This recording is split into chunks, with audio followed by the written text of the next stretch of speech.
Assalamualaikum warahmatullahi wabarakatuh. Kami dari kelompok 5 ingin mempresentasikan tentang pemilihan media pembelajaran yang akan disampaikan oleh saya, Ulfatul Ajijah, Devi Sekar Ayu, Dewi Sapitri, Nada, dan Risna Oktaviani. Pengertian media pengajaran. Media pengajaran adalah sesuatu yang dapat digunakan untuk menyalurkan pesan dari pengirim ke si penerima guna merangsang pikiran, perasaan, perhatian, dan kemauan siswa sehingga dapat mendorong terjadinya proses belajar. Seorang guru dapat memiliki banyak pilihan media untuk mengajar siswa, di antaranya yang pertama, ciptakan kelas yang multidimensional, yang kedua, buat rancangan waktu belajar, yang ketiga, kelompokkan siswa berdasarkan basis kemampuannya, yang keempat, persiapan strategi belajar, yang kelima, gunakan tutorial, sedaya, dan belajar bersama.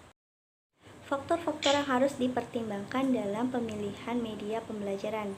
Ada 6, yang pertama objektivitas, yang kedua program pengajaran, yang ketiga sarana program, yang keempat situasi dan kondisi, yang kelima kualitas teknik, yang keenam efektivitas dan efisiensi penggunaan. Yang pertama, objektivitas. Seorang guru harus membuat media sesuai materi yang akan disampaikan.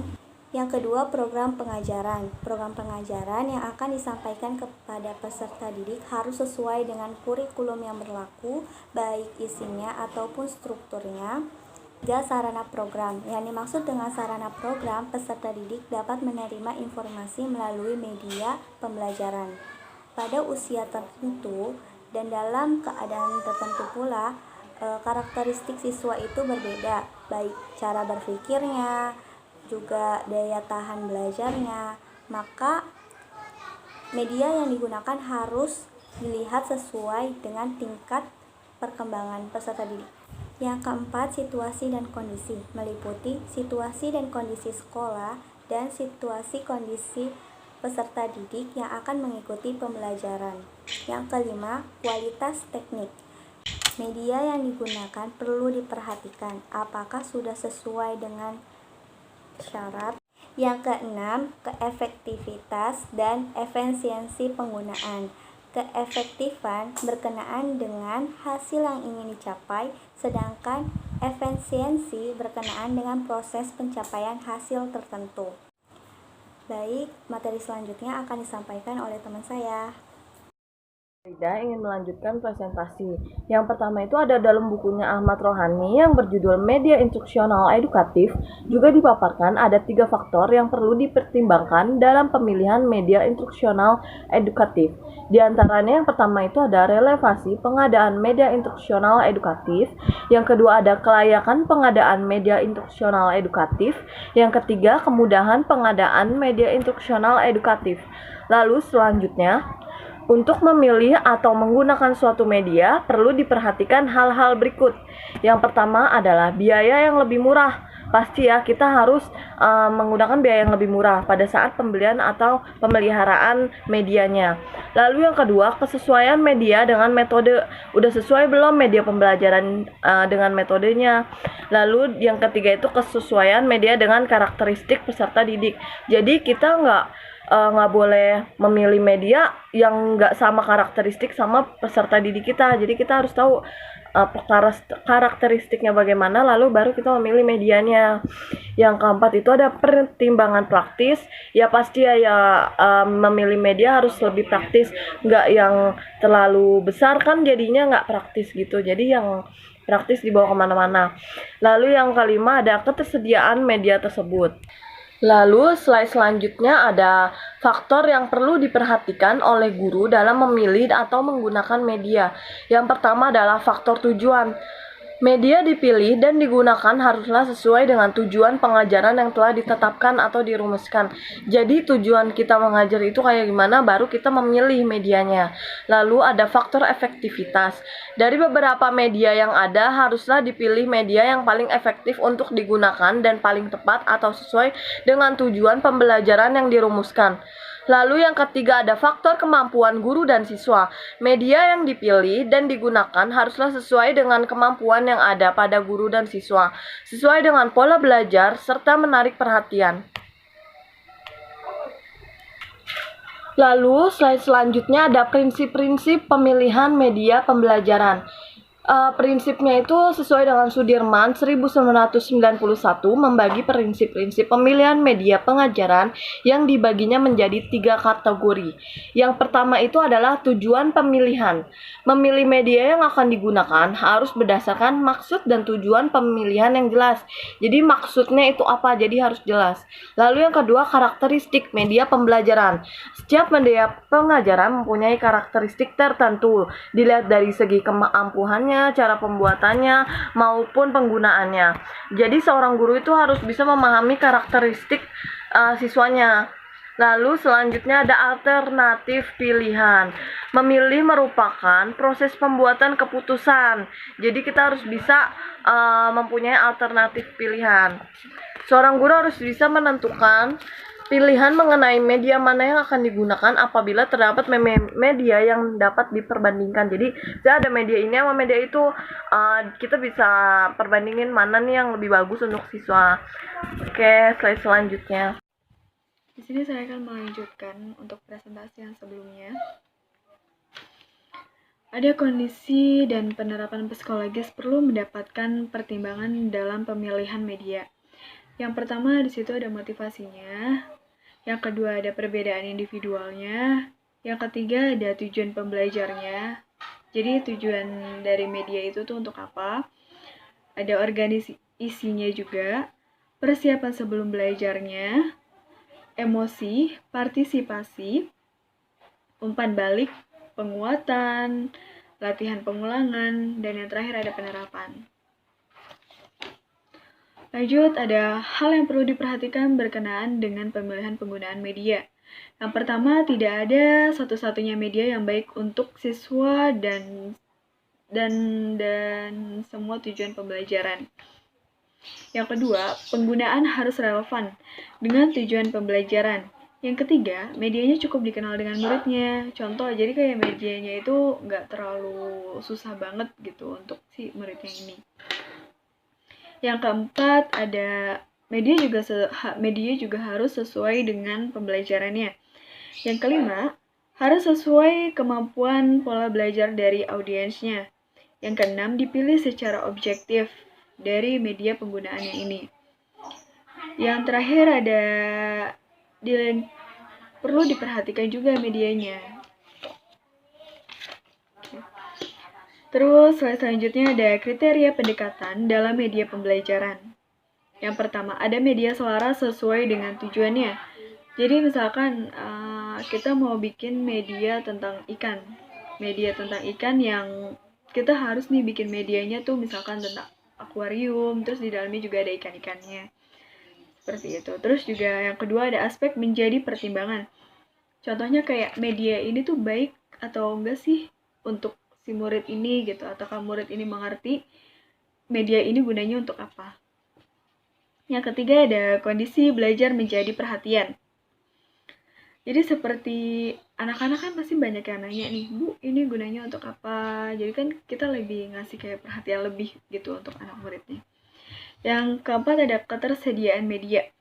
Contoh kayak tadi yang di poin pertama, kalau misalkan kita ada materi tentang ikan, kita harus menggunakan media ini. Contohnya ya gambar ikan aja lah, itu sama aja dengan media. Yang kelima ada media harus dijelaskan. Ya, betul, media itu harus dijelaskan agar anak-anak murid itu lebih mengerti. Yang keenam, biaya dan manfaatnya harus seimbang sesuai dengan kebutuhan.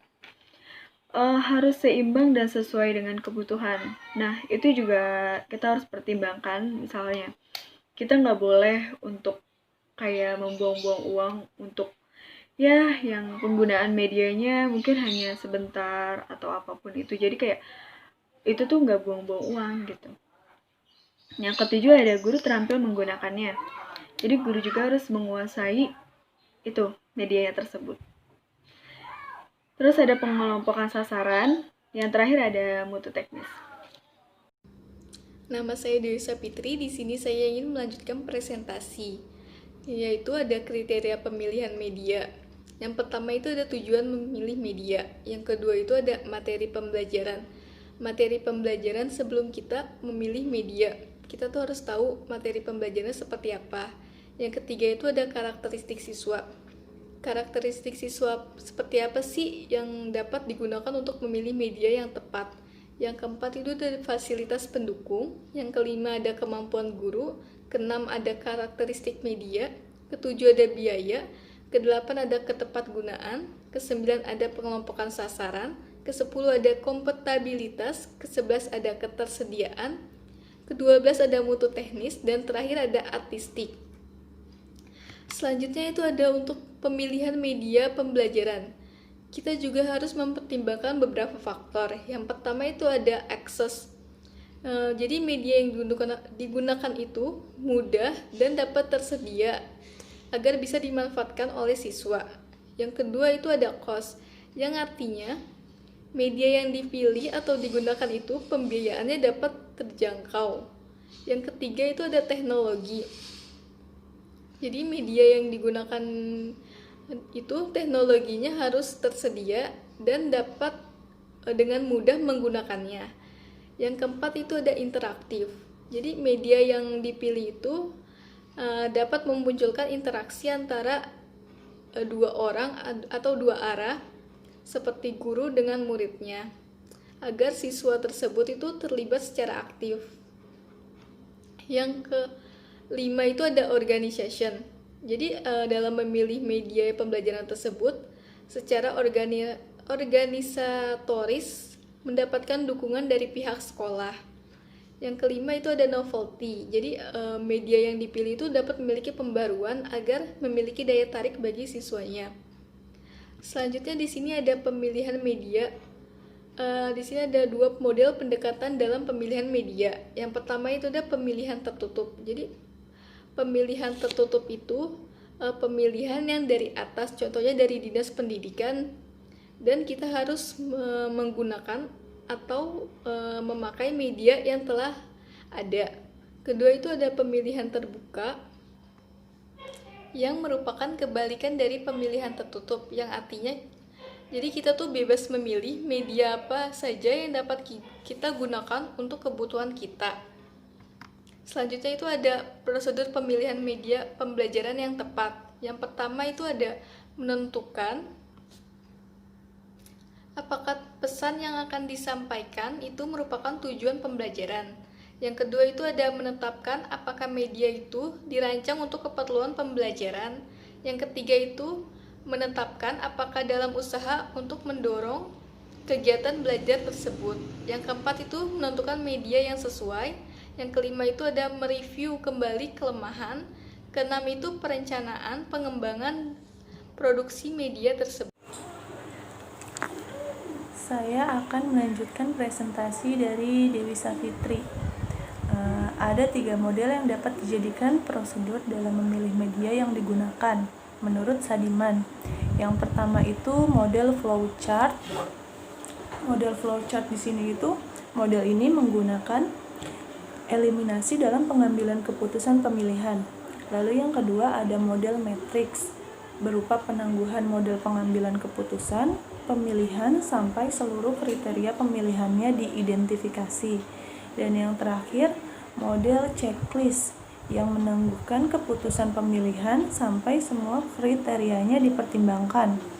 Lalu selanjutnya ada panduan memilih media menurut Tresna Sastrawijaya. Yang pertama, apakah bahan yang disajikan itu kepada kelompok atau perorangan? Yang kedua, apakah bahan yang digunakan menyaratkan tulisan? Yang ketiga, gambar dapat dipertunjukkan sebagai film hidup atau mati? Yang keempat, apakah bahan visual perlu dibarengi rekaman? Yang kelima, kapan multimedia lebih tepat? Yang keenam, keputusan yang diambil dalam pemilihan media itu apa saja? Yang ketujuh, apakah media itu digunakan untuk siswa atau guru? Yang kedelapan, spesifikasi teknik apa dan ciri khusus apa yang diperlukan? Yang kesembilan, model dan buatan mana yang cocok. Yang ke-10, berapa harganya. Lalu selanjutnya ada langkah-langkah pemilihan pembelajaran. Yang pertama itu ada penerangan. Yang kedua, tentukan transmisi pesan. Yang ketiga, tentukan karakteristik pelajaran. Yang keempat, klasifikasi media. Dan yang kelima, analisis karakteristik masing-masing media. Sekian presentasi dari kelompok kami, kurang lebihnya mohon maaf. Wassalamualaikum warahmatullahi wabarakatuh.